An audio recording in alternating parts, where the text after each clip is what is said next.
ಶ್ರೀ ಕ್ಷೇತ್ರ ಅತ್ತಿವಟ್ಟ ಶ್ರೀ ಅನ್ನಪೂರ್ಣೇಶ್ವರಿ ದೇವಾಲಯದಲ್ಲಿ ಪ್ರತಿ ಅಮಾವಾಸ್ಯೆಯಂದು ಬಗುಳಾಂಬಿಕಾ ದೇವಿ ಯಾಗವನ್ನು ಮಾಡಲಾಗುವುದು. ಈ ಯಾಗದಲ್ಲಿ ಸತತವಾಗಿ 7 ಬಾರಿ ಪಾಲ್ಗೊಂಡರೆ ನಿಮ್ಮ ದುಷ್ಟಶಕ್ತಿಗಳು ನಿವಾರಣೆಯಾಗುವುದು.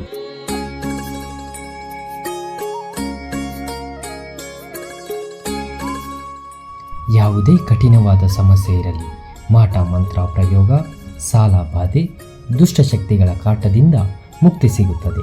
ಅಲ್ಲದೆ ಕೋರ್ಟು ಕಚೇರಿ ಕೆಲಸಗಳು, ವ್ಯವಹಾರ, ಕಲ್ಯಾಣ ಹಾಗೂ ಸಂತಾನದಲ್ಲಿ ಯಾವುದೇ ದೋಷ ಇದ್ದರೂ ಸತತವಾಗಿ 7 ಬಾರಿ ಈ ಯಾಗದಲ್ಲಿ ಪಾಲ್ಗೊಂಡರೆ ನಿಮ್ಮ ದೋಷಗಳೆಲ್ಲ ಪರಿಹಾರವಾಗಿ ಎಲ್ಲ ಕಾರ್ಯಗಳಲ್ಲೂ ಯಶಸ್ಸು ದೊರೆಯುತ್ತದೆ.